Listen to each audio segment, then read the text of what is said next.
کشتی ضعیفانو شکستارات و کشتی بحق خواجہ عثمان ہارون مدد کن مدد کن مدد کن یا معین الدین چشتی۔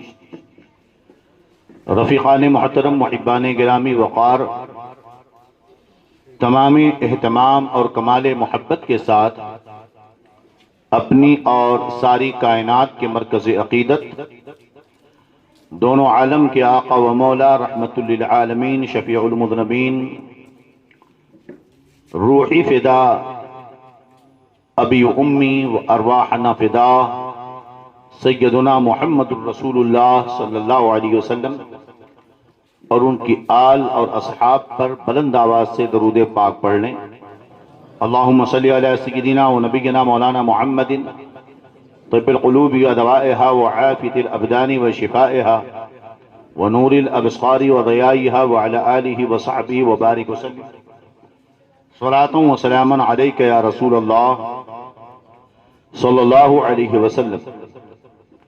اللہ رب محمد صلی علیہ وسلم، نحن عباد محمد صلی علیہ وسلم، ما ان مدحت محمدا بمقالتی لیکن مدحت مقالتی بمحمد۔ لا رب العرش، جس کو جو ملا ان سے ملا، بڑھتی ہے کونین میں نعمت رسول اللہ کی، ہاتھ جس سمت اٹھا غنی کر دیا، موج بحر سماحت پہ لاکھوں سلام، ان کے نثار کوئی کیسے ہی رنج میں ہو، جب یاد آ گئے ہیں سب غم بھلا دیے ہیں، کیونکہ چمک تجھ سے پاتے ہیں سب پانے والے، میرا دل بھی چمکا دے چمکانے والے، برستا نہیں دیکھ کر ابر رحمت، بدوں پر بھی برسا دے برسانے والے۔ رفیقان محترم، محبان گرامی وقار، آپ نے کافی دیر سے صوفی ملت کا خطاب سماعت کیا اور مفکر ملت کا بھی بڑے ہی اچھوتے اور سادہ انداز میں بیان سماعت کیا۔ مسلسل کئی دنوں سے ہم اور آپ محفل یاد حسین میں اکٹھا ہو رہے ہیں۔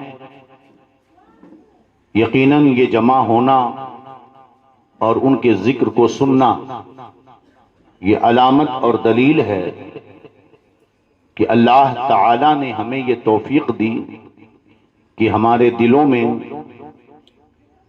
رسول اللہ صلی اللہ علیہ وسلم اور ان کی آل اور ان کی اصحاب کی محبت پیدا فرمائی۔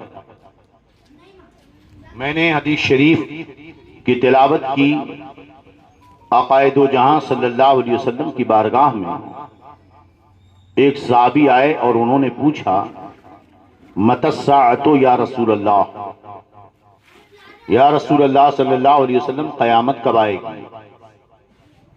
نبی اکرم نور مجسم صلی اللہ علیہ وسلم نے فرمایا، ویلک ما عددت لہ، افسوس قیامت کے لیے تم نے کیا تیاری کی ہے؟ قیامت کے بارے میں پوچھ رہے ہو، ما عددت لہ، تیاری کیا کی ہے قیامت کے لیے؟ انہوں نے فرمایا، یا رسول اللہ صلی اللہ علیہ وسلم، ما عددت لہا من کثرت صلاۃ ولا صوم ولا صدقۃ ولکن احب اللہ ورسولہ۔ یا رسول اللہ صلی اللہ علیہ وسلم، میں نے قیامت کے لیے بہت زیادہ نمازیں تو نہیں پڑھی ہیں ابھی تک، بہت روزے تو نہیں رکھے، بہت صدقے تو نہیں دیے، لیکن اللہ اور اس کے رسول سے محبت کرتا ہوں۔ لیکن احب اللہ ورسولہ، میرے آقا صلی اللہ علیہ وسلم نے فرمایا، انت مع من احببت۔ اب یہ مت پوچھ قیامت کب آئے گی، ہوشیار آدمی وہ ہوتا ہے جو نفع پہ نظر رکھتا ہے، سوچ کہ میدان محشر میں تیرا حشر کیا ہوگا۔ فرمایا، انت مع من احببت، قیامت کے دن تو اس کے ساتھ ہوگا جس سے تو محبت کرتا ہے۔ ایک روایت میں المرء مع من احب، انسان قیامت کے دن اس کے ساتھ ہوگا جس سے وہ محبت کرتا ہے۔ میں نے حدیث پڑھی، کیا آپ کو حدیث یاد آئی؟ میں یہ دیکھ رہا ہوں کہ ہمارے آگے جو لوگ بیٹھے ہوں انہوں نے میری اس پوری بات پر کوئی توجہ نہیں۔ جب بیٹھیں اور حاضر رہیں تب کلاس کا لیکچر سمجھ میں آئے گا اور اسی وقت ایگزام میں آپ کامیاب ہو سکتے ہیں۔ بات میں قیامت کی کر رہا ہوں اور منبر نور پر شیر رضا حضرت مولانا حافظ و قاری نور احمد صاحب رضوی تشریف لائے اور ان کے ساتھ حضرت مولانا عبد الغنی صاحب، ماشاءاللہ غنی، آج غنی کا ذکر ہے، غنی آ گئے، اللہ سلامت رکھے، ماشاءاللہ۔ حضرات محترم، انسان اس دنیا میں تیاری کے لیے ہی آیا ہوا۔ الدنیا مزرعۃ الآخرہ، یہ دنیا آخرت کی کھیتی ہے، مگر اگر امتحان نہ ہو تو کامیابی اور ناکامی کا مزہ بے معنی ہوتا ہے۔ اگر رات نہ ہو تو دن کے اجالے کی حیثیت ختم ہو جائے گی۔ اس لیے یہ دنیا جہاں دار العمل ہے وہیں یہاں ابتلا بھی ہے، آزمائش بھی ہے، اور یہ ابتلا اور آزمائش کا دور میں نے پہلی ہی تاریخ میں رات میں کہہ دیا تھا کہ ستیزہ کار رہا ہے ازل سے تا امروز، چراغ مصطفی سے شرار بولہبی۔ چراغ مصطفیٰ کو بجھانے کے لیے بولہبی شرارے ہمیشہ اٹھتے رہے، لیکن نور خدا ہے کفر کی حرکت بخندزن، پھونکوں سے یہ چراغ بجھایا نہ جائے گا۔ اس لیے کہ اللہ تعالی اپنے نور کو بلند ہی کرے گا۔ یریدون لیطفئوا نور اللہ بافواہہم واللہ متم نورہ ولو کری الکافرون۔ یہ دین کے دشمن کافر و مشرک چاہتے ہیں کہ اپنے پھونک سے نور الہی یعنی اسلام کو مٹا دیں، مگر اللہ تعالی اپنے نور یعنی اسلام کو، دین کو، حق کو بلند رکھے گا۔ پڑے خاک جل جائیں جل جانے والے، پڑے رہیں بکتے رہیں بکنے والے، حق ہمیشہ بلند تھا اور حق ہمیشہ بلند رہے گا۔ یہ اور بات ہے کہ جب انسان پاکیزگی، طہارت، حقانیت، صداقت کے راستے چھوڑتا ہے یا اس کی اثرات کمزور ہوتے ہیں تو فتنے اتنے خطرناک وجود میں آتے ہیں جس کی وجہ سے انسان بڑی مشکلوں میں پڑتا ہے۔ اگر انسان ہمیشہ اپنے بزرگوں کے نقش قدم پہ چلتا رہے تو پھر ابتلا اور آزمائش میں بڑی آسانی سے وہ کامیاب ہو جائے گا، کیونکہ قرآن نے فرمایا وَاتَّبِعْ سَبِيلَ مَنْ أَنَابَ إِلَيَّ، اس کے راستے کی پیروی کرو جو میری طرف رجوع لایا ہے۔ چمکتا جو بھی ہوتا ہے وہ سونا نہیں ہوتا، اس لیے چمک کے پیچھے مت جاؤ، ورجنالٹی کو دیکھو۔ میک اپ کی خوبصورتی دھلنے کے بعد ختم ہو جاتی ہے، قدرتی حسن کی ملاحت ہمیشہ باقی رہتی۔ بات سمجھ میں آ رہی ہے کہ نہیں؟ وہ ہنسی کیا جو فتنے اٹھاتے چلے، وہ ہنسی تم ہو فتنے بٹھاتے چلے۔ نبی کریم صلی اللہ علیہ وسلم نے حسن عمل اور عمدہ عقیدے کی ایسی بنیاد رکھی تھی کہ اللہ کے رسول کے اصحاب اپنے تن من دھن کی قربانیاں دے کر اسلام کو سر بلند کرتے رہے۔ ان پاکیزہ نفوس قدسیہ نے اپنے جان اور مال کی قربانیاں اس لیے نہیں دی تھی کہ 1500 سال کے بعد کوئی گلی کا کتا ان کی عظمتوں پہ بھوکتا نظر آئے۔ انہوں نے اپنی قربانیاں دی تھی اسلام کی سربلندی کے لیے۔ ان کے یہ جملے آج بھی تاریخ میں لکھے ہوئے ہیں کہ یا رسول اللہ صلی اللہ علیہ وسلم، اگر آپ حکم دے دیں پہاڑ سے لڑنے کے لیے تو ہم یہ نہیں کہیں گے کہ پہاڑ سے کیسے لڑیں، ہم تو ایسے عاشق ہیں آپ کے کہ پہاڑ سے بھی ٹکرا جائیں گے۔ اگر آپ ہمیں حکم دیں کہ آگ میں کود جائیں تو ہم یہ نہیں دیکھیں گے کہ آگ جلاتی ہے، حکم آپ کا ہو تو ہم آگ میں چھلانگ لگانے کے لیے تیار ہیں۔ آپ اگر یہ کہہ دیں کہ دریا میں کودنا ہے تو ہم دریا سے بھی لڑنے کے لیے تیار ہیں۔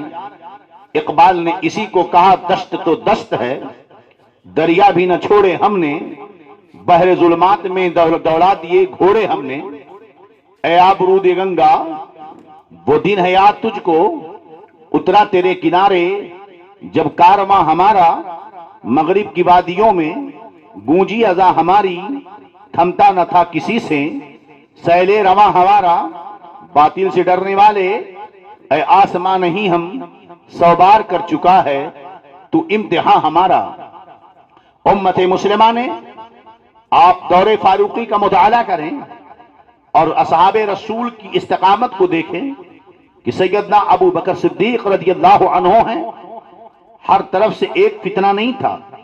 ہمارا دل کتنا کمزور ہے، ہمارا ایمان کتنا کمزور ہے کہ اگر بھوک کا درد ستانے لگے تو ہم حرام حلال کی فکر چھوڑ دیتے ہیں، بزنس کے ڈاؤن ہونے کا غم ہونے لگے تو ہم اچھے برے کی تمیز بھول جاتے ہیں۔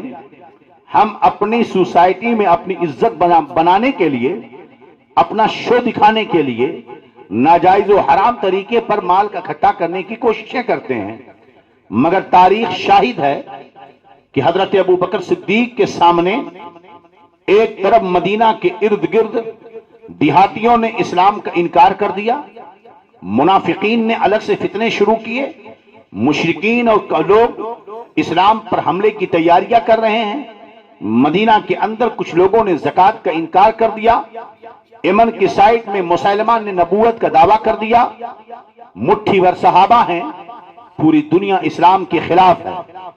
آج کتنے لوگ ملتے ہیں مولانا حالات صحیح نہیں، حالات صحیح نہیں، حالات صحیح نہیں۔ میں پوچھتا ہوں آج جتنے خراب حالات ہیں اس سے کہیں گنا زیادہ اس وقت حالات خراب تھے۔ آج اتنے حالات خراب نہیں ہیں، آج ہماری جو حالت ہے اس سے بہت زیادہ خراب حالت اس وقت تھی، مگر اصحاب رسول استقامت کے ساتھ مصطفیٰ کے فرمان پہ قائم رہے۔ نتیجہ آپ نے دیکھا کہ بر اعظم ایشیا اور یورپ میں کوئی ایسی جگہ باقی نہیں جہاں پر اذان کی صدائیں نہ بلند ہوتی ہوں، مصطفیٰ کا ذکر نہ ہوتا ہو اور کلمہ توحید کو بلند نہ کیا جاتا ہو۔ حضرت سیدنا عمر فاروق کی زندگی کا وہ گوشہ میں نے آپ کے سامنے رکھا کہ آپ نے وہاں پر کھنڈر کی جگہ پر میدان میں آپ زارو قطار رونے لگے، لوگوں نے پوچھا کیوں رو رہے ہو؟ تو ارشاد فرمایا نحن اذلۃ قوم اعزنا اللہ بالاسلام، ہم ذلیل اور نکمے قسم کے لوگ تھے جب دور جاہلیت اور کفر میں تھے، اللہ نے اسلام کے ذریعہ ہم کو عزت بخشی ہے۔ اسلام کے ذریعہ عزت یہ بخشی کہ اے میرے ساتھیوں یہی وہ جگہ ہے جہاں اپنے باپ خطاب کے 10 اونٹ میں سنبھال نہیں پاتا تھا اور اپنے باپ کے کوڑے کھاتا تھا۔ آج اسلام کی برکت یہ ہے کہ عمر مدینہ میں بیٹھ کر 90 لاکھ مربع میل پر انسانوں کو سیدھا کر رہا ہے، اس کے ایک حکم پر پوری انسانیت سیدھی ہو رہی ہے۔ یہ عمر کی عزت و عظمت اپنی نہیں ہے، اگر عمر کی عزت و عظمت ہوتی تو پہلے ہوتی۔ آج یہ عزت ہے کہ عمر کا نام سن کر قیصر و کسریٰ کی سلطنتوں میں اپنے گھر کے اندر بیٹھے تخت زرنی پر ایران کے بادشاہ کی روح کانپتی ہے صرف عمر کا نام سن کر۔ حضرت عمر فاروق رضی اللہ تعالی عنہ، حضرت ابو بکر صدیق رضی اللہ تعالی عنہ جہاں یہ تقوی اور طہارت کے معیار تھے، ایک اعلیٰ مثال تھے، وہیں پر ان کی قربانیاں بھی بہت ہی زیادہ تھیں۔ حضرت ابو بکر نے اسلام کے لیے پتھر کھائے، حضرت ابو بکر کا سر پھوڑا گیا، حضرت ابو بکر کو کوڑے مارے گئے، حضرت عمر فاروق پر حملے کیے گئے۔ حضرت عمر فاروق رضی اللہ عنہ کی جرأت و ہمت ہی تو تھی کہ جب آپ اسلام لے کر کے آتے ہیں تو ارشاد فرمایا یا رسول اللہ صلی اللہ علیہ وسلم کیا ہم حق پہ نہیں ہیں؟ فرمایا بالکل حق پہ ہیں، مذہب اسلام دین حق ہے، میں رسول برحق ہوں، اسلام اور دین توحید حق پر ہے۔ حضرت عمر نے کہا جب ہم حق پہ ہیں تو جو غلط پر ہیں وہ کھل کر گھومیں اور جو حق پہ ہوں وہ چھپ کر بیٹھے رہیں۔ یہ کیسے ہو سکتا ہے؟ ہم چھپ کر اب نہیں رہیں گے۔ حضرت عبداللہ ابن مسعود فرماتے ہیں کہ عمر جب تک اسلام نہیں لائے تھے مسلمان چھپ چھپ کر عبادتیں کرتے تھے، اس لیے کہ کافر بہت ستاتے تھے۔ مکہ میں جگہ جگہ پکڑ کر مسلمانوں کو مار دیا جاتا تھا، نہ انہیں نماز پڑھنے دی جاتی تھی، نہ انہیں اسلام پر عمل کرنے دیا جاتا تھا۔ مسلمان پہاڑیوں میں دروں میں چھپ کر نماز پڑھتے تھے۔ حضرت عبداللہ ابن مسعود فرماتے ہیں جب عمر اسلام لے آئے تو میں نے کل یہ دعا سنائی تھی کہ رب نے مانگا مصطفیٰ سے، مصطفیٰ نے رب سے مانگا، اللہم اعز الاسلام بعمر ابن الخطاب، اے اللہ عمر ابن خطاب کے ذریعہ اسلام کو عزت عطا فرما۔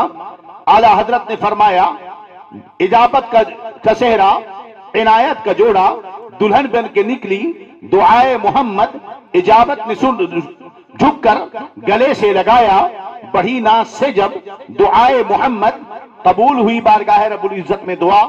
اسلام عمر اسلام لاتے ہیں، حضرت امیر حمزہ ہیں، حضرت ارکم کے گھر پہ پہاڑی میں حضرت عمر آگے تلوار ننگی لے کر ہیں، حضرت حمزہ ننگی تلوار لے کر ہیں، اور جتنے مسلمان لوگ اسلام لا چکے تھے ان کے پیچھے دو قطاروں میں لائن میں کھڑے ہو گئے اور ایک زوردار فلک شگاف نعرہ لگایا گیا، نعرے تکبیر کا، اور صدا گونجی اللہ اکبر کی، تو پورے مکہ کی وادیاں در و دیوار ہلنے لگیں اور مکہ میں کوہرام مچ گیا۔ یہ تو عمر کی آواز ہے، اور یہ دونوں قطار چلی نعرہ لگاتے ہوئے مکہ کی گلیوں سے گزرتی ہوئی۔ وہی مکہ کے کافر جو ٹوٹ پڑتے تھے مارنے کے لیے، اب کسی کی ہمت نہیں ہو رہی تھی گھر سے باہر نکلنے کی۔ مسجد حرام میں مسلمان پہنچے، سب نے نمازیں ادا کی، مگر عمر اب بھی خاموش رہنے والا نہ تھا۔ انہوں نے تلوار لٹکائی اور سب سے پہلے ابو جہل کے گھر گئے۔ کہتے ہیں میں اپنے ماموں ابو جہل ابن ہشام کے گھر گیا، دروازہ کھٹکھٹایا، ابو جہل نے کہا کون؟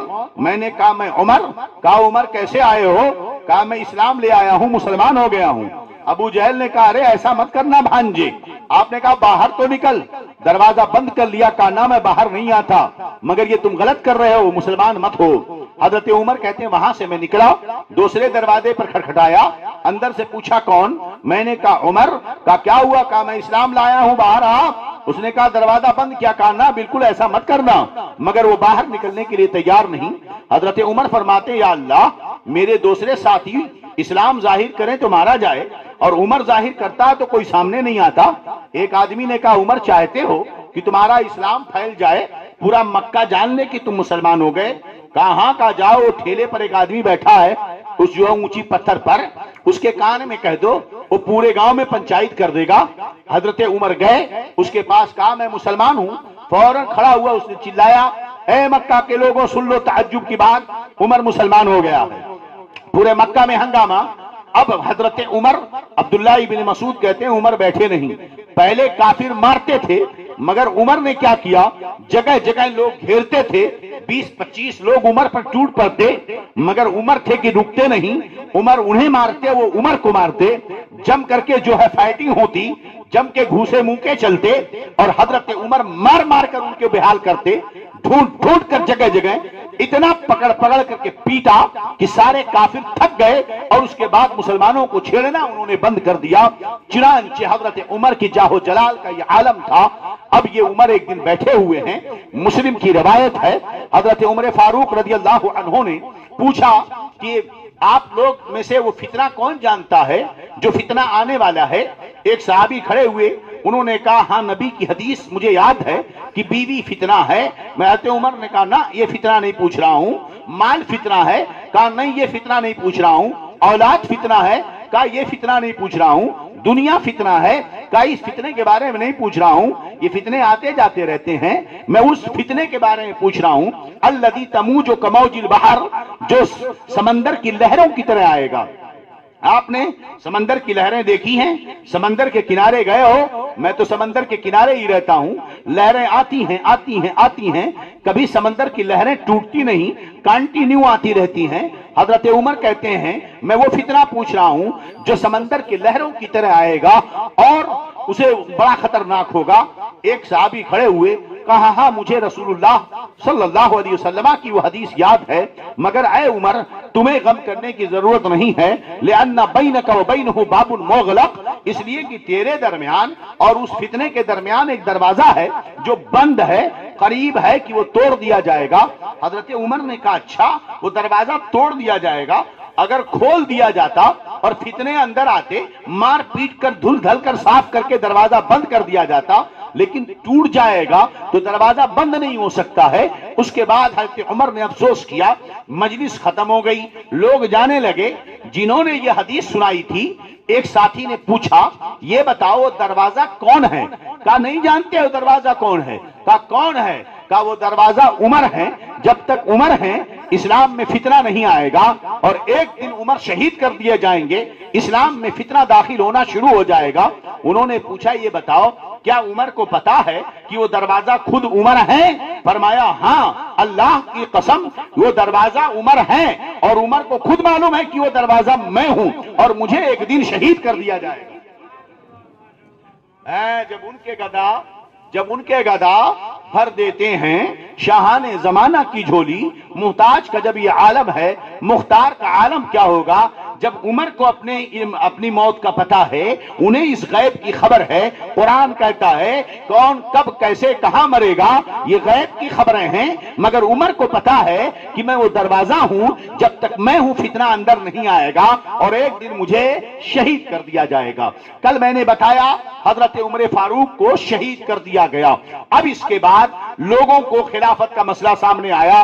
حضرت عمر فاروق رضی اللہ عنہ نے، حضرت رسول اللہ نے کسی کو خلیفہ نہیں بنایا، مگر صحابہ نے مل کر اجماعی طور پر حضرت ابو بکر کو اپنا خلیفہ بنایا، کیونکہ نبی کا اشارہ ابو بکر کے لیے تھا۔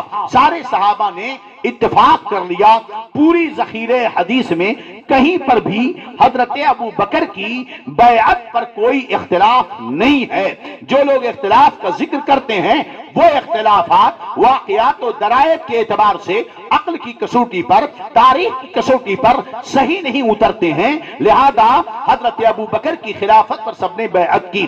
حضرت عمر کی خلافت پر بھی اختلاف نہیں ہوا، اس لیے کہ حضرت عمر کو حضرت ابو بکر نے اپنا خلیفہ بنا دیا۔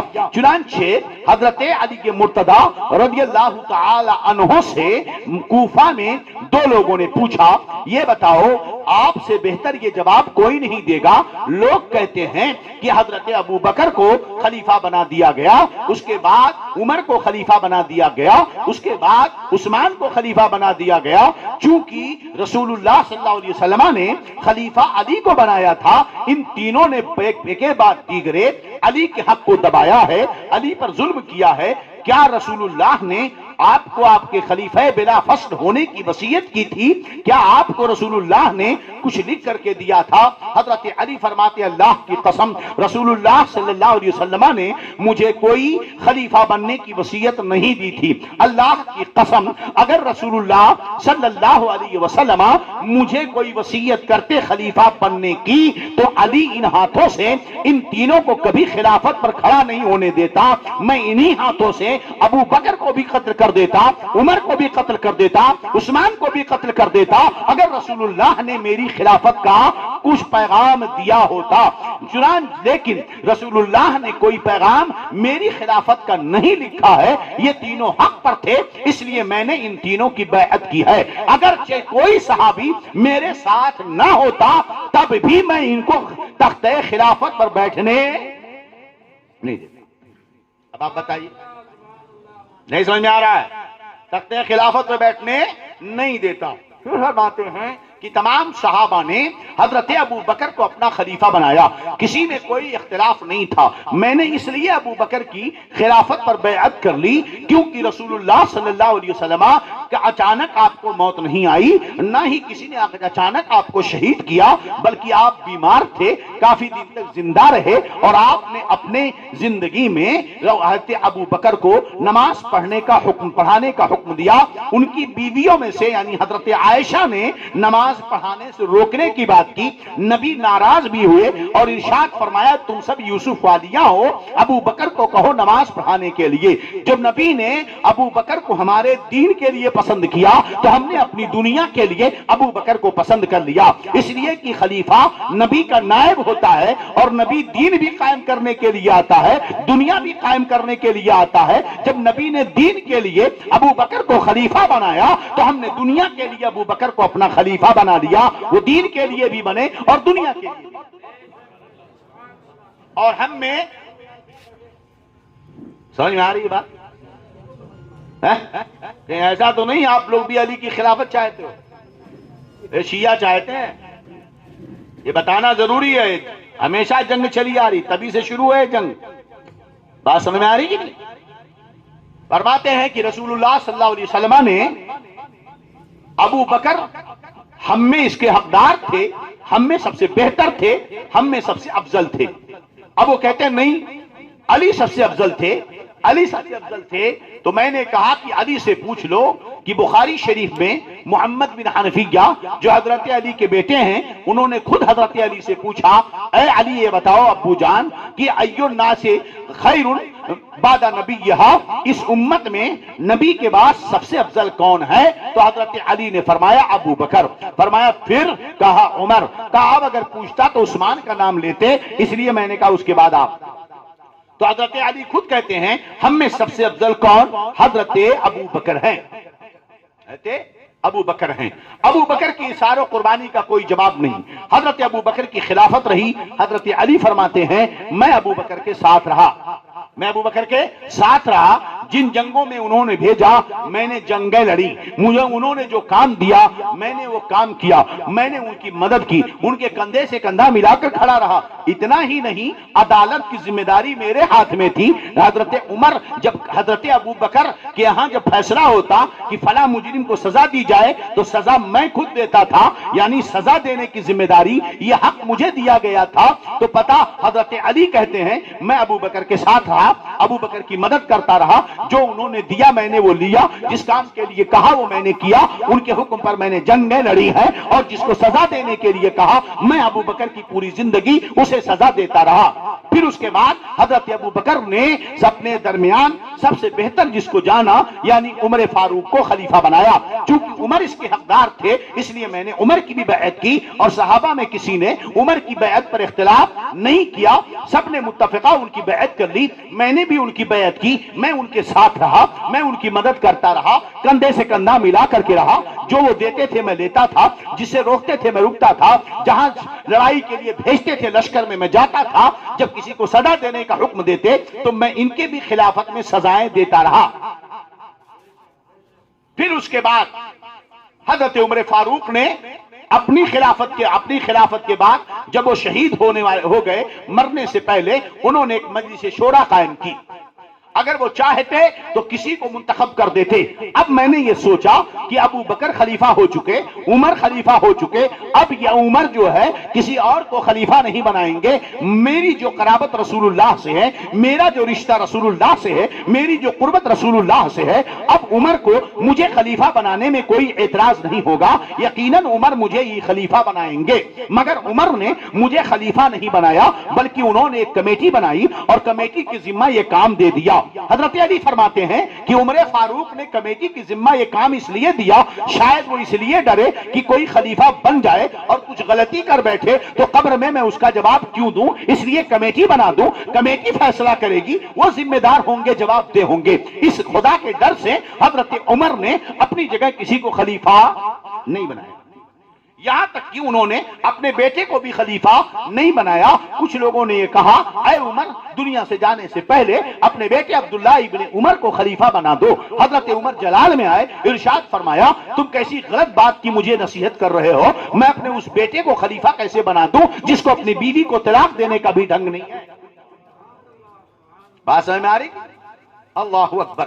چنانچہ اس کے بعد حضرت ابو عمر نے جو 6 لوگوں کی کمیٹی بنائی، اس میں ایک عبد الرحمن بن عوف تھے اور دیگر صحابہ تھے، جس میں میں بھی تھا کمیٹی کے رکن میں، اور عثمان غنی بھی تھے۔ اب گفتگو شروع ہوئی تو عبد الرحمن بن عوف نے کہا 3 لوگ اپنی ذمہ داری 3 کو دے دیں، پہلے ایک کام کرو تم میں سے کون خلیفہ نہیں بننا چاہتا ہے؟ ہاتھ اٹھائے۔ کہتے ہیں سب نے ہاتھ اٹھا لیا، صرف میں نے نہیں اٹھایا تھا اور عثمان غنی نے نہیں اٹھایا تھا، گویا کہ دونوں خلیفہ خلافت کے لیے تیار تھے۔ بقیہ لوگوں نے کہا ہم کو خلیفہ نہیں بننا ہے۔ اب حضرت عبد الرحمن ابن عوف نے کہا تین لوگ اپنا حق تین کو دے دو، دستبردار ہو جاؤ۔ تین لوگوں نے اپنا حق تین کو دیا اور بقیہ سب دستبردار ہو گئے۔ اس کے بعد حضرت عبد الرحمن ابن عوف کھڑے ہوئے اور انہوں نے ایک ایک سے مشورہ لیا، اس میں سے پھر جو ہے ایک آدمی باہر نکل گئے۔ پھر حضرت عبد الرحمن ابن عوف، حضرت علی خود کہتے ہیں کہ حضرت عبد الرحمن ابن عوف میرے پاس آئے اور اس کے بعد انہوں نے کہا میں آپ پر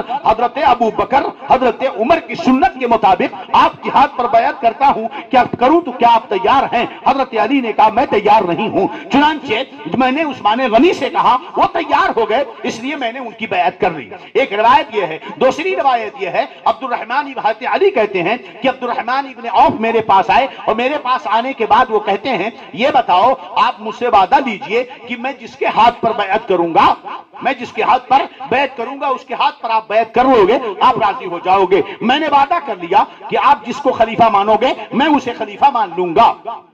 پھر حضرت عبد الرحمن ابن عوف گئے حضرت عثمان غنی کے پاس اور ان سے یہ کہتے ہیں یہ بتاؤ وعدہ کرو میں جس کو بیعت کروں گا، جس کو منتخب کروں گا خلیفہ، تم اس کو خلیفہ مان لو گے؟ کہا ہاں میں تیار ہوں، میں وعدہ کرتا ہوں کہ میں اسے مان لوں۔ اس کے ساتھ آپ نے ایک سوال کیا یہ بتاؤ اگر آپ کے علاوہ، حضرت علی کہتے ہیں پوچھا اگر آپ کے علاوہ میں کسی اور کو کی بیعت کروں تو بتاؤ آپ صحابہ میں کس کا نام دو گے؟ تو حضرت علی نے کہا میں عثمان کا نام دوں گا۔ میں نے یہی سوال عثمان سے پوچھا کہ اگر آپ کے علاوہ میں کسی اور کی بیعت کرنا چاہوں تو آپ کس کا نام دو گے؟ انہوں نے کہا میں علی کا نام دوں گا۔ جب وعدہ ہو گیا، عہد ہو گیا، حضرت عبد الرحمن نے اور صحابہ سے مشورہ لیا، سب نے عثمان غنی کا نام لیا، اس لیے حضرت عبد الرحمن ابن عوف نے عثمان غنی کے ہاتھ پر بیعت کی۔ اب کہتے ہیں حضرت علی ایک تو میرا وعدہ تھا، ایک طرف میری بیعت تھی، چونکہ وعدہ کر چکا تھا کہ آپ جس کی بیعت کرو گے میں اس کی بیعت کر لوں گا۔ عبد الرحمن ابن عوف نے جب بیعت کر لی عثمان غنی کی تو مومن وہ ہوتا ہے جو وعدہ کرے اسے پورا کرے، اس لیے میں نے عثمان غنی کے ہاتھ پر بیعت کر لی اور پوری زندگی ان کی اطاعت کرتا رہا، وہ جو دیتے رہے لیتا رہا، جہاں لڑنے کے لیے بھیجا میں جاتا رہا، کبھی میں نے ان کے خلاف کوئی کام نہیں کیا اور ان کی زندگی میں بھی مجرموں کو سزا دیتا رہا۔ بات سمجھ میں آ گئی؟ اب بات واضح ہو گئی۔ اب یہ چدی چگدے کے شوربے پیدا ہوئے، ایک کنجروں کی اولاد۔ حضرت علی کو تکلیف نہیں، کسی صحابی کو تکلیف نہیں، اہل بیت میں سے کسی کو تکلیف نہیں۔ اگر ہے تکلیف تو کوئی علی کا قول دکھا دے۔ ہم نے پوچھا کہ علی اگر حق تھا علی کا تو علی خاموش کیوں رہے؟ تو بولتے تقیہ کیا۔ میں تقیہ بولے تو حالات صحیح نہیں ہے نا۔ میں نے کہا حالات صحیح نہیں ہیں، اگر یہی سوچتا ابو بکر تو ابو ہریرہ کہتے ہیں کہ اللہ کی عبادت نہیں ہوتی۔ تم اتنا کمزور سمجھتے ہو علی کو؟ حضرت علی کہتے ہیں اگر رسول اللہ نے مجھے لکھ کر دیا ہوتا تو میں نہ ابو بکر کو خلافت پہ بیٹھنے دیتا، نہ عمر کو بیٹھنے دیتا، نہ عثمان کو بیٹھنے دیتا، میں ان کی گردن مار دیتا۔ حضرت عثمان غنی خلیفہ بنے، ابتدائی 14 سال تک، شروع کے 12 سال تک بڑی بہترین خلافت چلی، لوگوں میں بڑے مقبول ہوئے۔ حضرت عثمان غنی جب خلیفہ بنے آپ ممبر پہ تشریف لے گئے، روایت سنیے، ممبر پہ تشریف لے گئے۔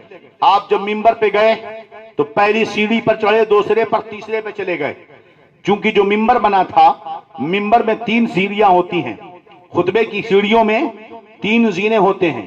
نبی کریم صلی اللہ علیہ وسلم اوپر والے پر کھڑے ہو کر خطبہ دیتے تھے۔ حضرت ابو بکر جب خلیفہ بنے تو اس جگہ نہیں کھڑے ہوئے جہاں نبی کھڑے ہوتے تھے، دوسری سیڑھی پہ کھڑے ہو گئے۔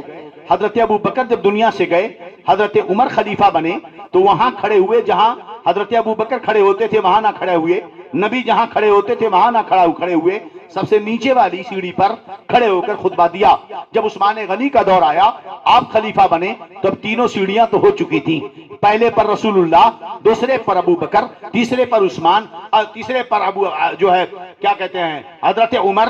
تو عثمان کھڑے کہاں ہوں؟ حضرت عثمان سب سے اونچی والی پہ کھڑے ہو گئے، وہاں جہاں نبی کھڑے ہوتے تھے. لوگوں نے پوچھا اے عثمان یہ تو بتاؤ تم نے اس جگہ پر تم وہاں کیوں کھڑے ہوئے؟ تم پہلے پر کیوں نہیں کھڑے ہوئے؟ دوسرے پر کیوں نہیں کھڑے ہوئے؟ تیسرے پر کیوں کھڑے ہوئے؟ حضرت عثمان غنی رضی اللہ عنہ ارشاد فرماتے ہیں اللہ کی قسم میں چاہتا تو پہلے پہ کھڑا ہو جاتا، اگر میں پہلے پہ کھڑا ہوتا تو لوگ یہ گمان کرتے کہ میں ابو عمر کے برابر ہوں، اور اگر میں دوسرے پہ کھڑا ہو جاتا تو لوگ یہ تصور کرتے کہ میں ابو بکر کی برابر ہوں. اگر میں اب نہ پہلے پہ کھڑا ہوا نہ دوسرے پہ کھڑا ہوا. بولے پھر تیسرے پہ کیوں کھڑے ہوئے؟ کہا اس لیے کھڑا ہوا اس جگہ جہاں کوئی سوچے ہی نہ کہ میں ان کی طرح ہوں. کہاں کھڑا ہوا؟ اس تیسرے پر جہاں لوگ سوچیں گے ہی نہیں کہ میں ان کی طرح ہوں. حضرت عثمان نے یہ عقیدہ دیا کہ پوری جماعت صحابہ میں کوئی صحابی مصطفیٰ کے برابری کا تصور بھی نہیں کرتا تھا، مگر یہ وہابی وہ تھے صحابی، یہ ہے وہابی ہے نا. سوچو عثمان کا جملہ کہتے میں وہاں کھڑا ہوا جہاں برابری کا تصور ہی نہیں. میں نے کہا ٹھیک ہے مصطفیٰ سے برابری کا تصور نہیں تو اگر عمر سے برابری ہوتی تو کیا ہو جاتا؟ اگر ابو بکر سے ہوتی تو کیا ہوتا؟ عثمان نے عقیدہ دیا خبردار خبردار مصطفیٰ کی بات چھوڑو، امت میں کوئی عمر کی بھی برابری نہ کرے، امت میں کوئی عثمان ابو بکر کی بھی برابری نہ کرے.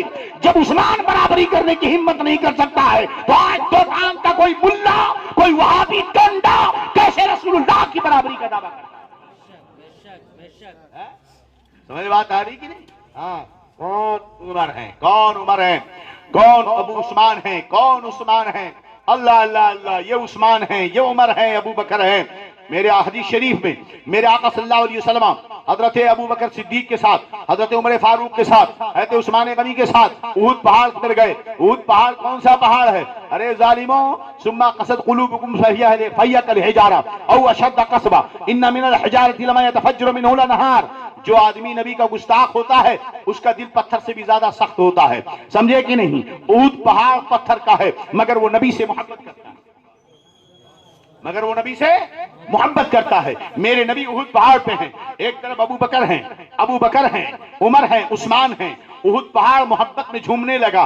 نقش پائے مصطفیٰ سروں پہ ہے، جو سر پہ رکھنے کو مل جائے نعلین پاک حضور تو پھر کہیں گے کہ ہاں تاجدار ہم بھی ہیں. احد پہاڑ مستی میں جھومنے لگا، طرب و نشاط میں جھومنے لگا. میاں نعت مصطفیٰ سن کر جھومنا یہی تو عاشقوں کی پہچان ہے. نعت مصطفیٰ سن کر مسکرانا، مست ہو جانا یہی تو عاشقوں کی پہچان ہے. پہاڑ ہلنے لگا، جھومنے لگا. یہ مت کہنا ہلتا ہے، یہ سوچ وہ جھوم رہا ہے.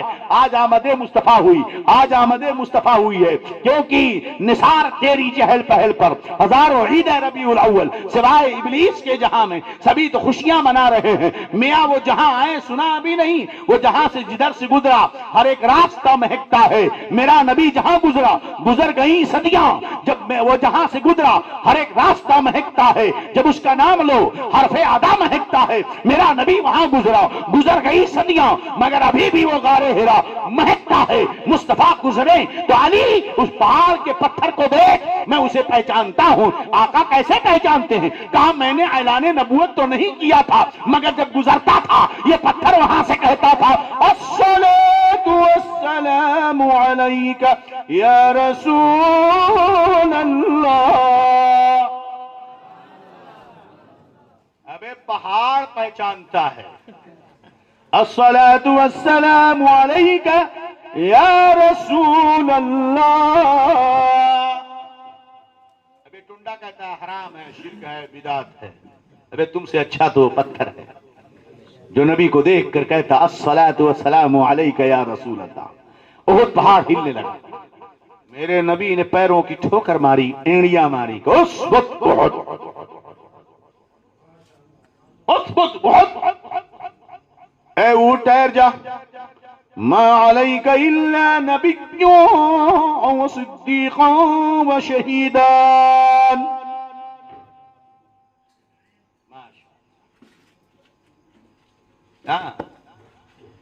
اب اپنے لیے کیا کہا جائے یہ نہیں بھائی، یہ تو ہماری تمنا نہیں ہوتی ہے، اور نہ ہم لوگوں کو نہ اس کی تمنا کرنی چاہیے، مگر یہ ہے کہ بزرگوں سے جب ملا جائے. میں ابھی عرس امجدی میں گیا تھا، پہنچا، گاڑی رکی، حضرت حضور محدث کبیر کے گھر کے باہر اترے تو میری تو حالت خراب تھی، سفر سے گیا تھا.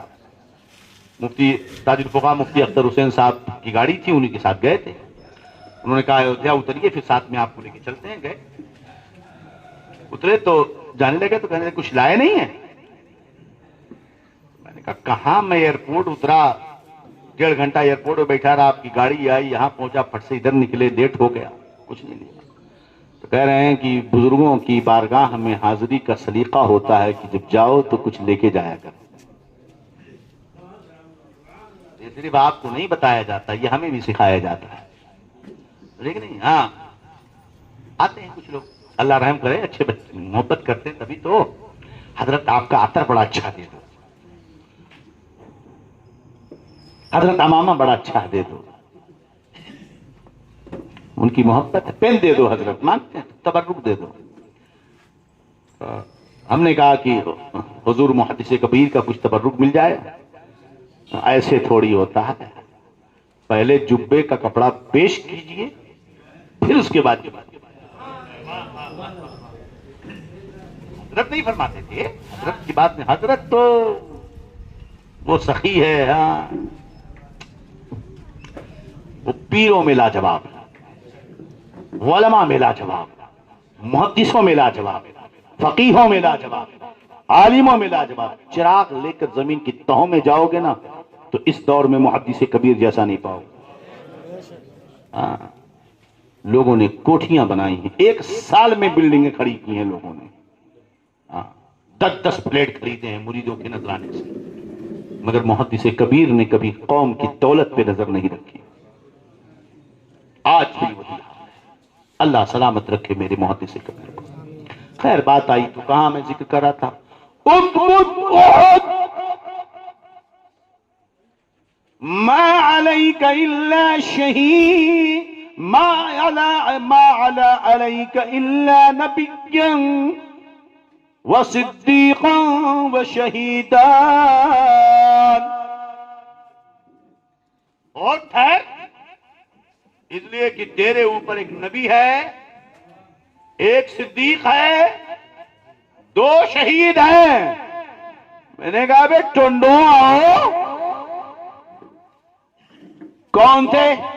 مصطفیٰ ہیں، ابو بکر ہیں، عمر ہیں، عثمان ہیں. تاریخ شاہد ہے میرے نبی شہید نہ ہوئے، تاریخ شاہد ہے ابو بکر شہید نہ ہوئے، تاریخ شاہد ہے عمر شہید ہوا، تاریخ شاہد ہے کہ عثمان بھی شہید ہوا. مگر جو مرنے سے پہلے مرنے کا انداز بتا دے، جو مرنے سے پہلے موت کا ڈیٹیل بتا دے، جو مرنے سے پہلے انداز بتا دے، اسی کو تو ہم نبی غیب داں کہتے ہیں اور اعلیٰ حضرت کی زبان میں پکارتے ہیں. اور کوئی غیب کیا، تم سے نیا ہو بھلا جب نہ خدا ہی چھپا تم پہ کروڑوں درود.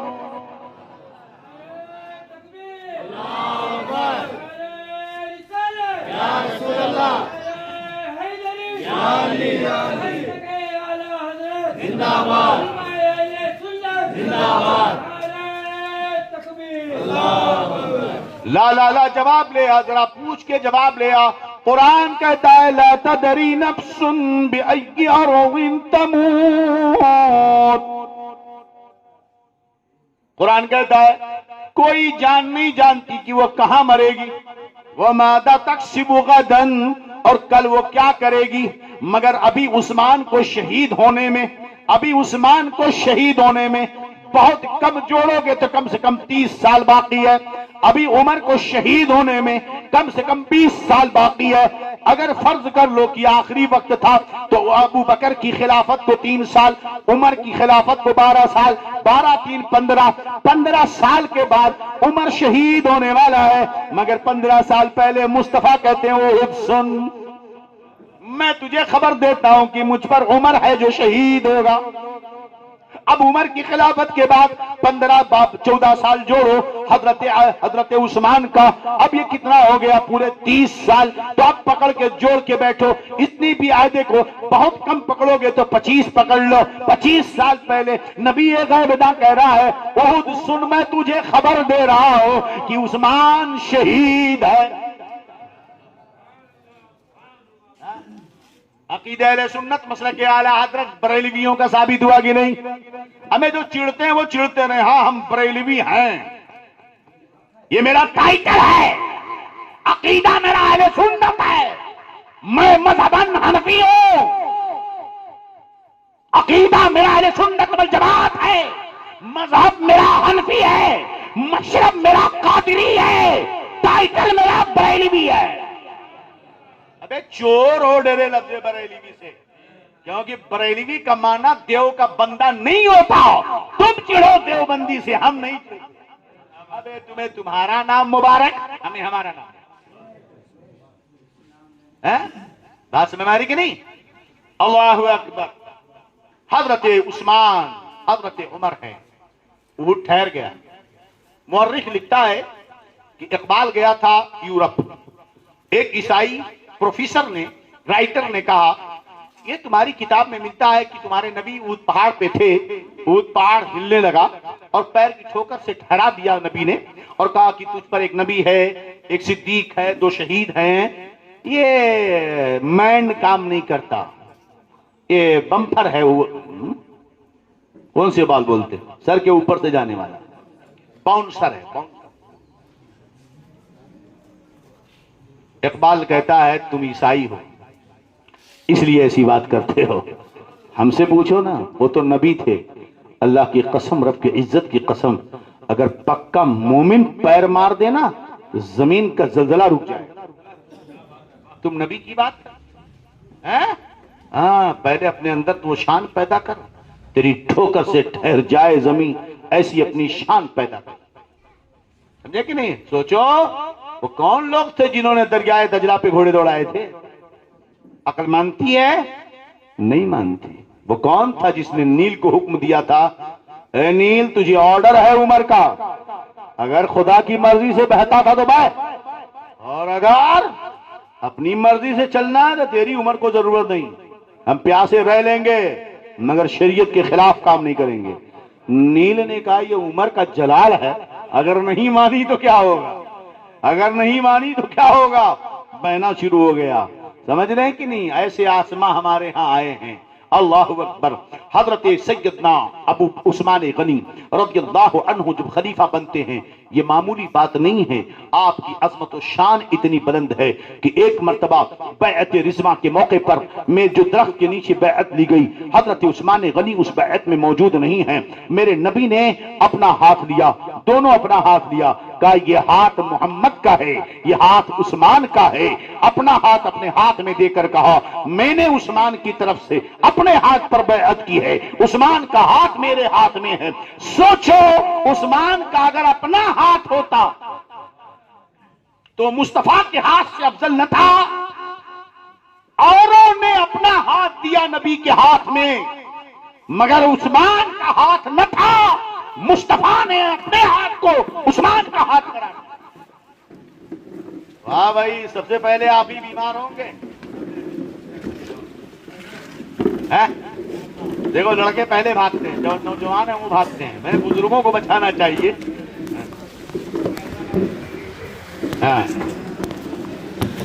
ارے بھائی یہ تو تھوڑا آواز اس کی بڑھا دیجیے. ہاں درود شریف پڑھنے اللہم صلی علی سیدنا و نبینا مولانا محمد. میں اتنی تیز بول رہا ہوں, فاسٹ چل رہا ہوں آج. اس وقت میرا لیکچر بہت فاسٹ ہے, ورنہ اس طرح تقریر کروں گا تو واقعی نہیں. پھر بھی دیکھیے ماشاءاللہ آواز تھوڑا بڑھا دیجیے. نہیں لائٹ بارش گئی, ہاں ذکر سننا ہے ان کا. ایک بار اور درود پاک پڑھیں اللہم صلی علی سیدنا و نبینا مولانا محمد طب القلوب و دوائها وعافیت الابدان و شفائها